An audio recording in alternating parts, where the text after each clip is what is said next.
जंगल में जग्गू और बलिया एक दूसरे से बातें करते हुए अपने घर की ओर चले जा रहे थे। वो दोनों चचेरे भाई थे। बलिया भाई, गांव में मंदी कुछ ज्यादा ही आ गई है। अब तो ऐसा लग रहा है जैसे हम दोनों को विजयगढ़ जाकर ही कोई व्यापार करना होगा। अरे जग्गू भाई, व्यापार तो तुम ऐसे बोल रहे हो जैसे कि व्यापार मुफ्त में होता हो। अरे व्यापार करने के लिए धन की आवश्यकता होती है। अब तो फिर एक ही रास्ता रह गया है। कौन सा रास्ता जग्गू भाई? बलिया भाई, क्यों ना हम दोनों विजयगढ़ के राजा विजेंद्र सिंह से सहायता मांगने चले। मैंने सुना है राजा विजेंद्र सिंह गरीबों की बहुत मदद करता है। बिल्कुल सही कहा जग्गू भाई। जग्गू ने इतना कहा ही था कि तभी बलिया की नजर जंगल में एक महल पर पड़ी, जो कि अब खंडहर में तब्दील हो चुका था। उस महल को देखकर जग्गू बलिया से बोला, मेरी आज तक समझ में नहीं आया कि आखिर ये महल है किसका। यहाँ से जल्दी जल्दी चलो जग्गू भाई। कहते हैं कि इस मनहूस महल के दर्शन अगर किसी को हो जाते हैं तो उसका सारा दिन बेकार हो जाता है। अचानक जग्गू के चलते हुए कदम रुक गए। क्या हुआ जग्गू भाई? मैंने जल्दी जल्दी चलने को कहा मगर तुम तो रुक गए। देखो बलिया भाई, हम दोनों ठहरे बहुत ही ज्यादा गरीब व्यक्ति और हमारे सामने ये पुराना महल है। हालांकि ये खंडहर हो चुका है, परंतु मुझे विश्वास है कि इसके अंदर कुछ न कुछ तो ऐसा मिल ही जाएगा जिससे बेचकर हम धन कमा सकेंगे। जग्गू की बात सुनकर बलिया के अंदर का लालच जाग उठा। वैसे तो मैं कभी इस महल के अंदर नहीं जाता, लेकिन तुम्हारी बातें सुनकर मेरे अंदर भी लालच पैदा हो गया है। चलो अंदर चलते हैं। जग्गू और बलिया खंडहर बन चुके महल के अंदर की ओर चले गए। अंदर जाते ही उनकी नजर एक सुंदर स्त्री की मूर्ति पर पड़ी। जग्गू बलिया की ओर देखकर बोला, बलिया भाई, ये तो किसी रानी की मूर्ति मालूम पड़ती है। बिल्कुल सही कहा। इसका मतलब ये महल किसी राजा का नहीं बल्कि रानी का होगा। बलिया ने इतना कहा ही था कि तभी एक बड़े आकार की चील उन दोनों के ऊपर उड़ने लगी। अचानक वो उन दोनों के सामने बैठकर उन दोनों को घूरने लगी। उस चील की लाल आंखें देखकर उन दोनों के दहशत से रोंगटे खड़े हो गए। बलिया कांपते हुए जग्गू से बोला, जग्गू भाई, इतने बड़े आकार की चील तो मैंने कभी नहीं देखी। बलिया भाई, इसकी आंखें देखो, कितने भयावह तरह से लाल हो रही है। तभी वो चील इंसानी आवाज में उन दोनों की ओर देखकर बोली, तुम दोनों को मुझसे डरने की कोई आवश्यकता नहीं है। चील के मुंह से इंसानी आवाज सुनकर वो दोनों बुरी तरह से घबरा गए। हमें जाने दो, हम अब यहाँ पर कभी नहीं आएंगे, वादा करते हैं। मैं जानती हूँ कि तुम दोनों अपना जीवन बहुत ही गरीबी से व्यतीत कर रहे हो। तुम्हारे यहाँ पर कभी दोपहर का भोजन बनता है तो कभी रात का, और तुम्हारी बीवी बच्चे कभी पेट भर भोजन नहीं कर पाते। तुम हमारे बारे में इतना कैसे जानती हो? मैं बहुत कुछ जानती हूँ। अगर तुम चाहो तो मैं तुम दोनों को धनवान बना सकती हूँ, लेकिन तुम्हें मेरा एक काम करना होगा। कैसा काम? तुम दोनों को राजा विजेंद्र के सबसे आखिरी पुत्र को इस महल तक लाना होगा। उस चील की आवाज सुनकर वो दोनों बुरी तरह से डर गए। तुम जानती भी हो कि तुम क्या मांग रही हो। हम ये काम कैसे कर सकते हैं? महल में बहुत अधिक पहरा होगा। बलिया भाई सही कह रहे हैं, हमें यहाँ से जाने दो। सोच लो, अगर तुम दोनों मेरा ये काम कर दोगे तो मैं तुम्हें इसी जंगल में एक सोने के तालाब का पता बताऊंगी। उस सोने के तालाब में से जितना भी सोना तुम निकालना चाहो निकाल कर अपने घर ले जा सकते हो। उसके बाद तुम हमेशा धनवान की तरह रहोगे। तुम्हारे पास इतना सारा धन होगा, तुम्हारे पास इतना सारा धन होगा कि गरीबी क्या होती है तुम्हारे आने वाली पीढ़ियां भी भूल जाएगी।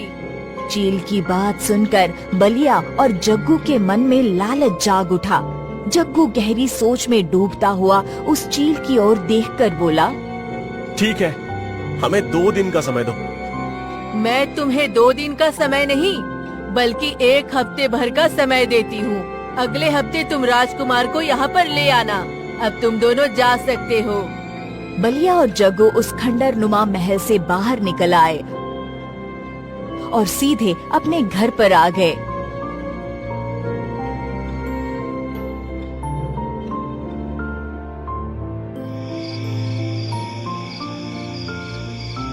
उन दोनों का परिवार एक ही घर में रहता था। जग्गू बलिया की ओर देखकर बोला, बलिया भाई, मुझे तो नींद आ रही है, हम सुबह इस बारे में चर्चा करेंगे। इतना बोलकर बलिया अपने कमरे में सोने चला गया, मगर बलिया के दिमाग में अब भी वो घटना चल रही थी।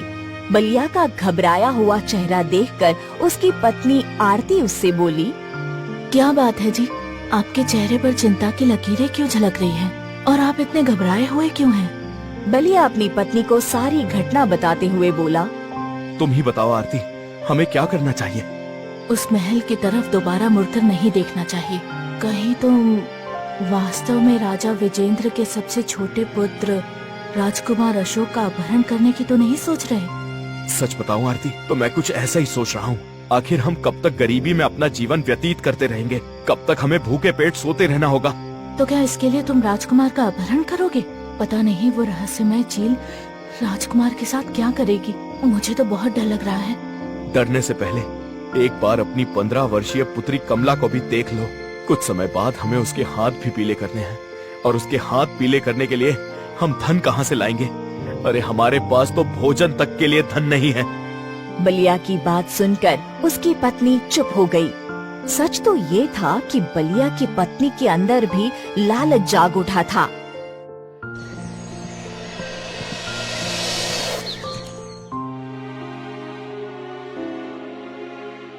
अगले दिन बलिया जग्गू की पत्नी बिमला से बोला, क्या कल रात जग्गू ने तुम्हें कुछ बताया था? हाँ बताया था, और मैं तो झट से हाँ कर दी। मुझे लगता है कि तुम दोनों को अभी से ही राजकुमार अशोक का अपहरण करने की योजना तैयार करनी प्रारंभ कर देनी चाहिए। कुछ देर बाद बलिया और जग्गू घर से बाहर निकल आए। बलिया जग्गू से बोला, जग्गू भाई, हमारी दोनों पत्नियां तो बड़ी आसानी से तैयार हो गई, लेकिन हम दोनों राजकुमार अशोक का अपहरण करेंगे कैसे? चिंता मत करो बलिया भाई, मेरी पत्नी बता रही थी कि राजा वीरेंद्र का सबसे छोटा पुत्र राजकुमार अशोक सिर्फ 5 वर्ष का है, और राजकुमार अशोक को एक दासी दोपहर के समय मंगल के बाहर बगीचे में खिलाने के लिए ले जाती है। हमें सिर्फ चुपके से नजर बचाकर 5 वर्षीय राजकुमार को उठा लेना है। बलिया और जग्गू बातें करते करते विजयगढ़ सीमा में प्रवेश कर गए और बड़ी चालाकी से महल के बगीचे में घुस गए। तभी उन दोनों ने देखा कि एक दासी राजकुमार को घास में बिठाकर दूसरी दासी से बातें कर रही थी। उन दोनों ने बड़ी ही चालाकी से राजकुमार अशोक को उठा लिया और राजकुमार को लेकर सीधे उस जंगल की ओर आ गए,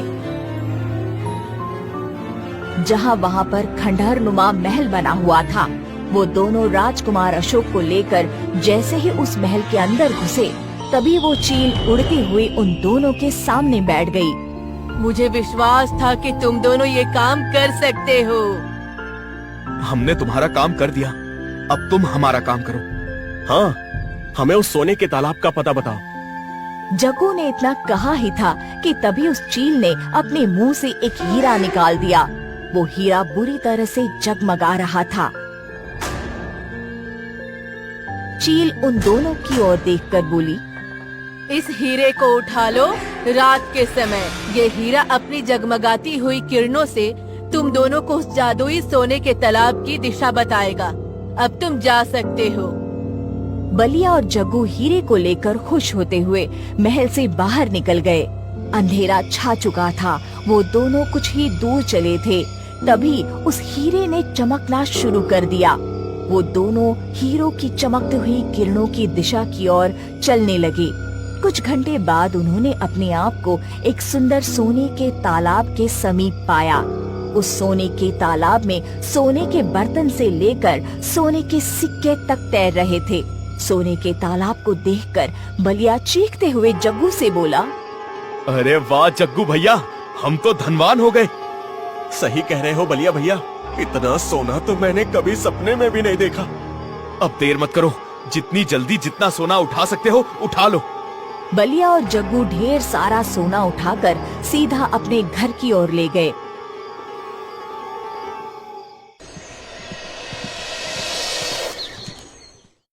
इतना सारा सोना देखकर उन दोनों पत्नियों की आंखें चौंक गई। हमारी गरीबी के दिन अब दूर हो गए। सही कह रही हो, अब मैं अपनी बेटी कमला का विवाह बहुत ही धूमधाम से करूंगी। आरती ने इतना कहा ही था कि तभी रंग बिरंगे किरणों के साथ एक सुंदर स्त्री वहाँ पर प्रकट हो गई। उस सुंदर स्त्री को देखकर बलिया और जग्गू बुरी तरह से चौंक पड़े। बलिया कांपता हुआ जग्गू की ओर देखकर बोला, ये तो वही सुंदर स्त्री है जिसकी मूर्ति हमने उस पुराने महल में देखी थी। सही कह रहे हो बलिया भैया। तभी वो सुंदर स्त्री अजीब से अंदाज में हंसती हुई बोली, तुम दोनों मूर्ख हो। सोने के लालच में तुमने अपने राजा से ही गद्दारी कर दी और उसके पुत्र को मेरे पास ले आए। मुझे पुनर्जीवित होने के लिए और अपना इंसानी शरीर पाने के लिए 2 लालची औरतों, ढेर सारा सोना और राजा के सबसे छोटे पुत्र की आवश्यकता थी, जो कि तुम दोनों ने बड़ी आसानी से पूरी कर दी। इतना बोलकर वो सुंदर स्त्री बिमला और आरती की ओर घूर कर देखने लगी।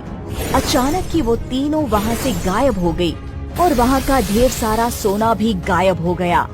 ये देखकर बलिया और जग्गू बुरी तरह से घबरा गए। जग्गू भैया, ये सब क्या हो गया?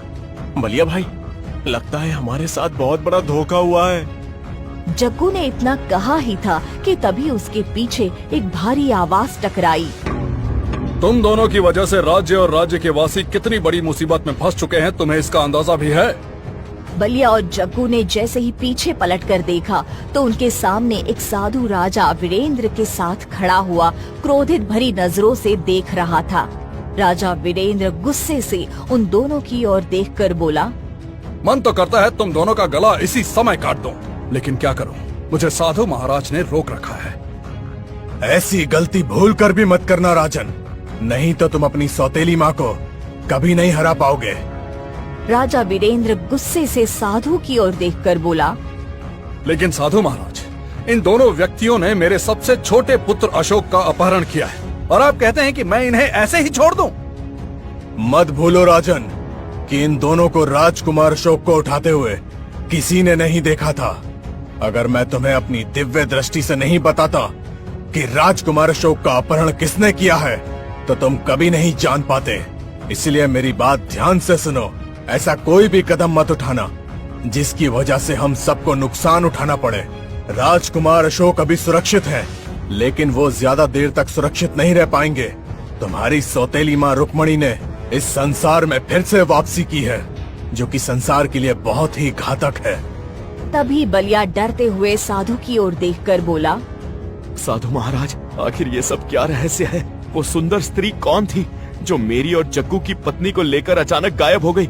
तुम दोनों की मूर्खता की वजह से ही उसकी खोई हुई शक्तियाँ वापस मिल रही हैं। उसे अपना मकसद पूरा करने के लिए राजा का सबसे छोटा पुत्र, ढेर सारा सोना और 2 लालची स्त्रियों की आवश्यकता थी।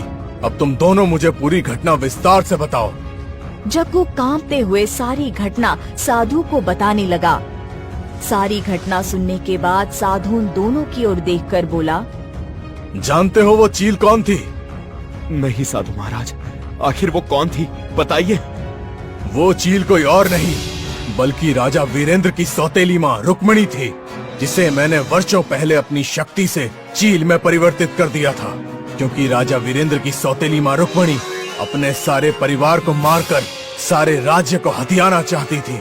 अपने मकसद में कामयाब होने के लिए उसने काली शक्तियों का सहारा लेना शुरू किया। उस समय राजा वीरेंद्र के पिता का महल वही था, जो अब खंडहर में परिवर्तित हो चुका है।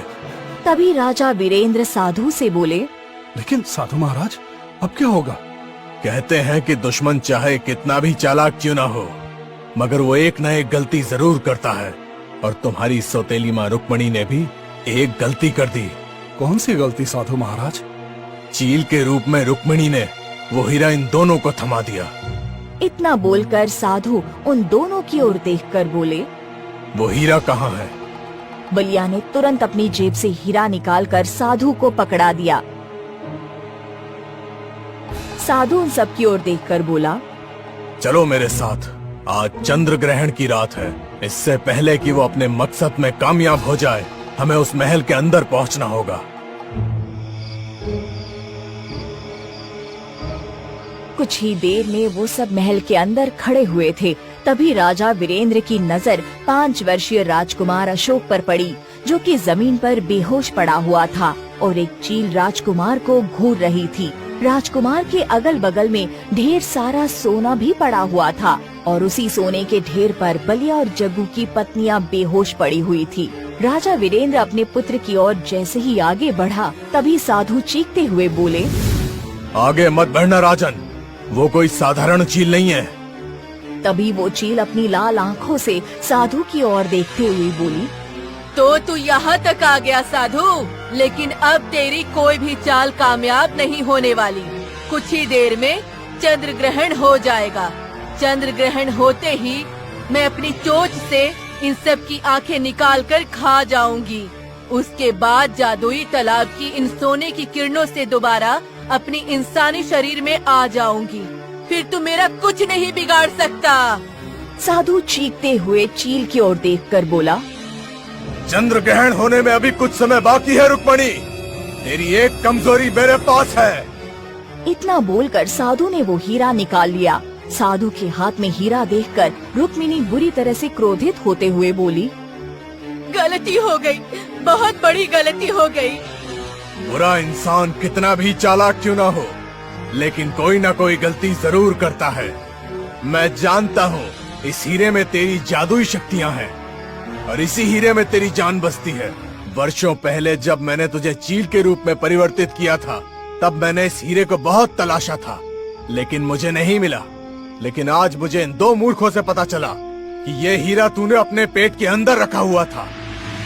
मैं जानता हूँ कि आज चंद्र ग्रहण के बाद ये हीरा किसी भी काम का नहीं होगा, लेकिन इस समय ये हीरा तेरी जान जरूर ले सकता है। तभी वो चील क्रोधित अवस्था में तेजी से उड़ती हुई साधु के पास पहुंची ही थी कि अचानक साधु ने पूरी शक्ति से उस हीरे को जमीन पर पटक दिया। हीरे के चकनाचूर होते ही अचानक उस चील के पर खच्चे उड़ गए और वो सोना वहाँ से गायब हो गया। आरती और विमला को होश आ गया। वो दोनों हक्का बक्का नजरों से इधर उधर देखने लगी। राजा वीरेंद्र दौड़ते हुए अपने बेटे पुत्र राजकुमार अशोक के पास पहुँच गया।